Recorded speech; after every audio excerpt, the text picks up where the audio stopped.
मित्रों नमस्कार। आज की कहानी का शीर्षक है ईश्वर पर भरोसा रखो, सब कुछ अच्छा ही होगा। बहुत अच्छी कहानी है, तो आइए कहानी को प्रारंभ करते हैं। एक पुरानी सी इमारत में एक वैद्य जी पिछले हिस्से में रहते थे और अगले हिस्से में दवाखाना खोल रखा था। उनके पत्नी की आदत थी कि दरवाज़ा खोलने से पहले उस दिन के लिए आवश्यक सामान एक चिट्ठी में लिखकर दे देती थीं। वैद्य जी गद्दी पर बैठकर पहले भगवान का नाम लेते, फिर वह चिट्ठी खोलते। पत्नी ने जो बातें लिखी होती उनके भाव देखते, फिर उनका हिसाब करते। फिर परमात्मा से प्रार्थना करते कि हे भगवान, मैं केवल तेरे ही आदेश के अनुसार तेरी भक्ति छोड़कर यहाँ दुनियादारी के चक्कर में आ बैठा हूँ। वैद्य जी कभी अपने मुंह से किसी रोगी से फीस नहीं मांगते थे। कोई देता था, कोई नहीं देता था, किंतु एक बात निश्चित थी कि ज्यों ही उस दिन के आवश्यक सामान खरीदने योग्य पैसे पूरे हो जाते थे, उसके बाद वह किसी से भी दवा के पैसे नहीं लेते थे, चाहे रोगी कितना ही धनवान क्यों न हो। एक दिन वैद्य जी ने दवाखाना खोला।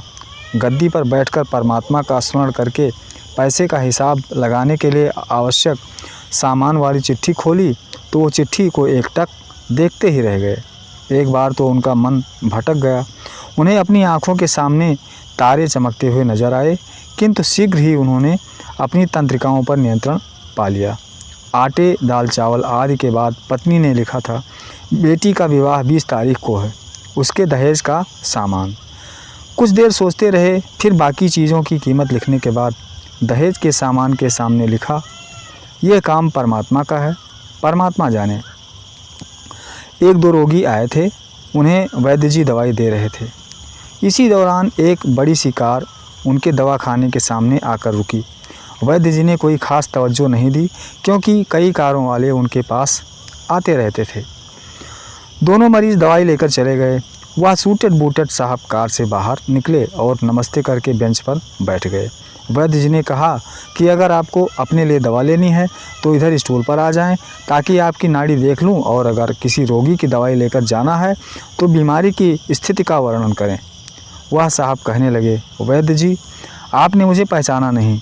मेरा नाम कृष्णलाल है, लेकिन आप मुझे पहचान भी कैसे सकते हैं, क्योंकि मैं 15-16 साल बाद आपके दवाखाने पर आया हूँ। आपको पिछली मुलाकात का हाल सुनाता हूँ, फिर आपको सारी बात याद आ जाएगी। जब मैं पहली बार यहाँ आया था तो मैं खुद नहीं आया था, अपितु ईश्वर मुझे आपके पास ले आया था, क्योंकि ईश्वर ने मुझ पर कृपा की थी और वो मेरा घर आबाद करना चाहता था। हुआ इस तरह था कि मैं कार से अपने पैतृक घर जा रहा था। बिल्कुल आपके दवाखाने के सामने हमारी कार पंक्चर हो गई। ड्राइवर कार का पहिया उतारकर पंक्चर लगवाने चला गया। आपने देखा कि गर्मी में मैं कार के पास खड़ा था तो आप मेरे पास आए और दवाखाने की ओर इशारा किया और कहा कि इधर आकर कुर्सी पर बैठ जाएं। अंधा क्या चाहे, 2 आंखें, और मैं कुर्सी पर आकर बैठ गया। ड्राइवर ने कुछ ज़्यादा ही देर लगा दी थी। एक छोटी सी बच्ची भी यहाँ आपकी मेज़ के पास खड़ी थी और बार बार कह रही थी, चलो ना बाबा, मुझे भूख लगी है। आप उससे कह रहे थे कि बेटी थोड़ा धीरज धरो, चलते हैं। मैं ये सोच कर कि इतनी देर से आपके पास बैठा था और मेरे ही कारण आप खाना खाने भी नहीं जा रहे थे, मुझे कोई दवा खरीद लेनी चाहिए ताकि आप मेरे बैठने का भार महसूस ना करें। मैंने कहा, वैद्य जी, मैं पिछले 5-6 साल से इंग्लैंड में रहकर कारोबार कर रहा हूँ। इंग्लैंड जाने से पहले मेरी शादी हो गई थी, लेकिन अब तक बच्चे के सुख से वंचित हूँ। यहाँ भी इलाज कराया और वहाँ इंग्लैंड में भी, लेकिन किस्मत ने निराशा के सिवा और कुछ नहीं दिया। आपने कहा था, मेरे भाई, भगवान से निराश ना हो।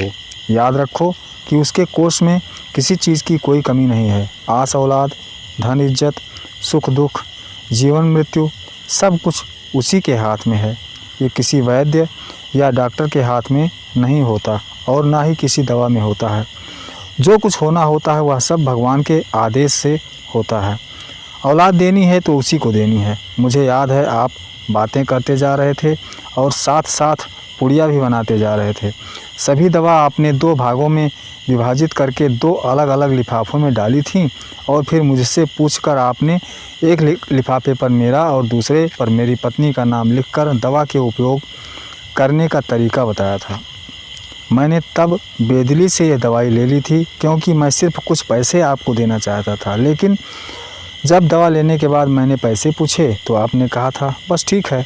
मैंने जोर डाला तो आपने कहा कि आज का खाता बंद हो गया है। मैंने कहा मुझे आपकी बात समझ में नहीं आई। इसी दौरान वहाँ एक और आदमी आया। उसने हमारी चर्चा सुनकर मुझे बताया कि खाता बंद होने का मतलब यह है कि आज के घरेलू खर्च के लिए जितनी राशि वैद्य जी ने भगवान से मांगी थी वह ईश्वर ने उन्हें दे दी है। अधिक पैसे वे नहीं ले सकते।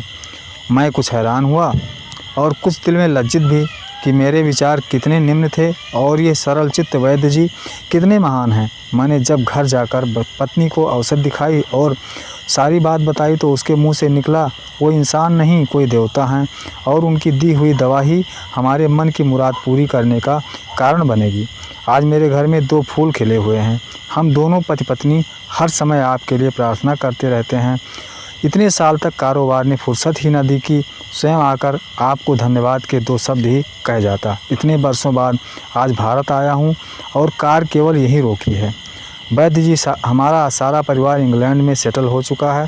केवल मेरी एक विधवा बहन अपनी बेटी के साथ भारत में रहती है। हमारी भांजी की शादी इस महीने की 21 तारीख को होनी है। न जाने क्यों जब जब मैं अपनी भांजी के भात के लिए कोई सामान खरीदता था तो मेरी आंखों के सामने आपकी वह छोटी सी बेटी भी आ जाती थी और हर सामान मैं दोहरा खरीद लेता था। मैं आपके विचारों को जानता था कि संभवतः आप वो सामान ना लें, किंतु मुझे लगता था कि मेरी अपनी सगी भांजी के साथ जो चेहरा मुझे बार बार दिख रहा है वह भी मेरी भांजी ही है। मुझे लगता था कि ईश्वर ने इस भांजी के विवाह में भी मुझे भात भरने की जिम्मेदारी दी है। वैद्य जी की आंखें आश्चर्य से खुली की खुली रह गईं और बहुत धीमी आवाज़ में बोले, कृष्णलाल जी, आप जो कुछ कह रहे हैं मुझे समझ में नहीं आ रहा है कि ईश्वर की ये कौन सी माया है।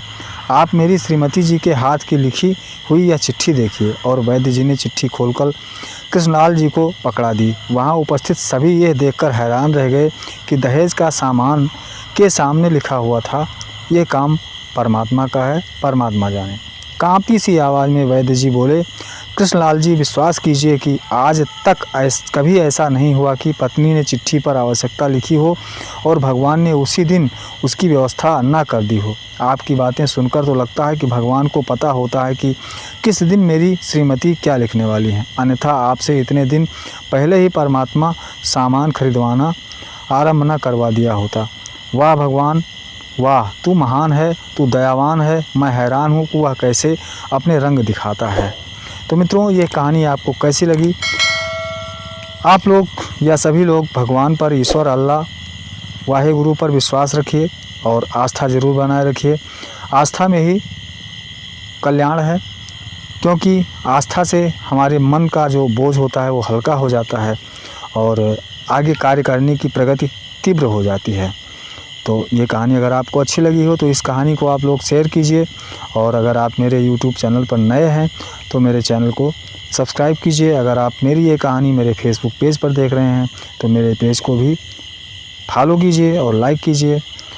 तो अपना कमेंट ज़रूर दीजिएगा जिससे मुझे भी मोटिवेशन मिले और आपके लिए नई नई कहानियाँ ला सकूँ।